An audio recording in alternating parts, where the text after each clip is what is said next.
Hi everyone, it's Darlene. Welcome back for another card video. Today's card uses the Whimsical Waves background stamp by My Favorite Things. I have this painted friend die by Simon Says Stamp and my Gonzai Tombi watercolors. So I have my palette on the lid, and so I'm just going to grab a few colors that I want to use. They are cool colors for this month's challenge. So the first thing I'm going to do is ink up my background stamp with some Versamark ink, and I'm going to stamp it onto some Strathmore 90-pound watercolor paper. I'm also going to ink it up again and stamp it on some Stampin' Up! Black cardstock. This piece of cardstock is a little bit smaller than A2 because I really just needed the center part of the background stamp. So I'm going to put some white embossing powder on both of these pieces, and I'll heat them both to set them. And then I'm ready for my watercolor. So what I like to do first is spritz it with some water to kind of moisten my paper and get it ready for the watercolor. I'm using this big round number 12 brush, and I have a jar of clean water off to the side here. And I always start my watercolors from light to dark when I'm doing a background. So I'm going to start with this kind of light purplish blue, and I'm going to color in random areas. So I'm going to speed this up here. And then I'm going to move on to this light green. You can see I'm really random about where I'm putting these colors. You can also see that I dropped a little color on my craft mat, and I did that whenever I felt like I had a little bit too much color. I was going for something pretty light here. I didn't want it to be too dark, but you'll see later that I ended up putting another layer because it was a little bit too light. But you can also see here that the purple will kind of muddy it up a little bit, so you have to really be careful about how much purple you use. So you can see it dried really light, and I wanted more contrast with my waves, my embossed waves. So I'm going to go easy here. You can see I'm using my craft mat to drop some color so that I'm just darkening it up just a little bit at a time. I'm starting with the dark blue because that's the color I wanted more of. I will end up adding all the different colors again, but I'm going to work slowly because I want to make sure that I don't get too much color down. I use these watercolors a lot for backgrounds because they go on very thick and almost opaque, and so you get a lot of really nice color.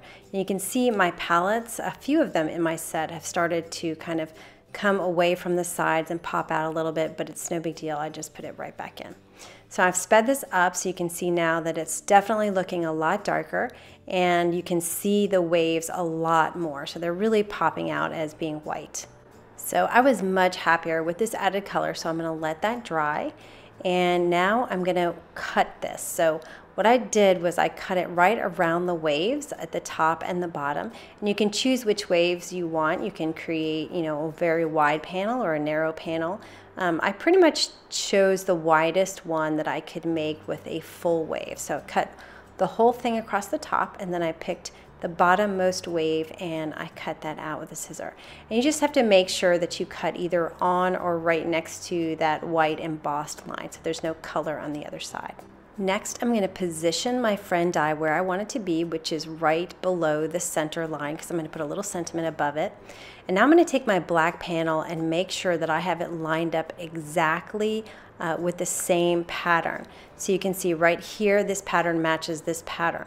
And then I'm going to look where my D is because that's easily identifiable. It's right there in that one circle or that oval. And so I'm going to find that same oval on my black side, and I'm going to move it. It doesn't have to be perfectly exact, just making sure that it's in the basic general area. And I'm going to put it right where I had it on that watercolor panel. And that way I cut the black exactly where I want it to be on the watercolor. So I'm going to run that through my die cut machine. And I'm going to need the dot from the eye and the friend die. And then I cut it again with white cardstock, just some Nina Solar white cardstock. Now I'm going to glue the black to the white. And I want to make sure that the die cut doesn't get stretched or misshapen at all because it's going to need to line up with those waves. So to prevent that from happening, I put my white die cut back into the negative. And I'm going to apply my glue to the white because if I applied it to the black, which is going to be a little bit off center, like to the right of the white, then it might stick to the negative, and I don't want that. So that's why I'm using the multi-medium matte, because it dries matte, it doesn't dry glossy, so you'll never know it's there if it does show.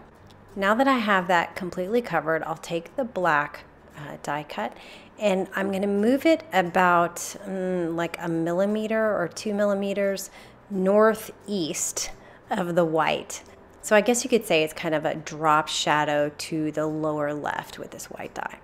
So I'm just going to make sure that it's the same distance northeast on all of the letters. And once I get that into place and press it down, then I can take the white die cut out of the negative, and it won't stick because the glue was just on the white. I'm going to do that same thing with the dot for the eye.